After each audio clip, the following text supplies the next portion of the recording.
আত্রাই উপজেলা পরিষদ অডিটোরিয়ামে শুরু হয়েছে 2 দিনব্যাপী বিজ্ঞান ও প্রযুক্তি মেলা 2026।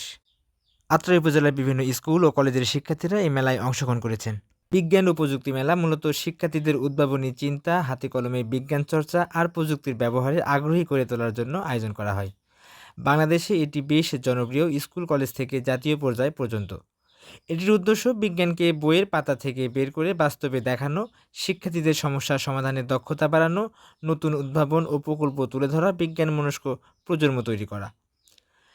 বিজ্ঞান মেলার প্রকল্প প্রদর্শনী, শিক্ষার্থীদের তৈরি model, solar cooker, rain water harvesting, robot, smart home, বর্জ্য ব্যবস্থাপনা পানি গরম করা হয়, সেই পর্যন্ত করার পরে সেটাকে স্টিম ইঞ্জিন টার্বো ইঞ্জিন ঘোরানো হয়। সেই ঘোরানোর ফলে যে বিদ্যুৎটা উৎপাদন হয় সেটা আমরা ব্যবহার করতেছি। তো যে কয়লার ব্যবহার করতেছি সেটাতে আমাদের পরিবেশের অনেক বেশি পরিমাণ ক্ষতি হইতেছে।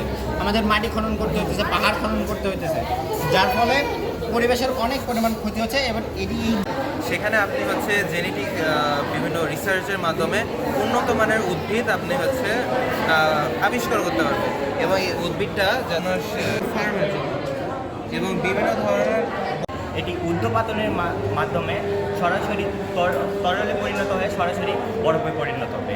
এই বরফ সাধারণ বরফের তুলনায় 10 থেকে 20 গুণ শক্তিশালী হবে, যেটা আমরা আমাদের আত্রায়ের মাছের কাজে ইউজ করতে পারি বা অন্যান্য কাজে ব্যবহার করতে পারি। তারপরে মানুষের সমস্যা না হয় এমন মাত্র সেট করে ভবিষ্যৎ আত্রায়ের কথাই বলি। ভবিষ্যৎ আত্রায়ের জন্য এটা তৈরি করা হবে।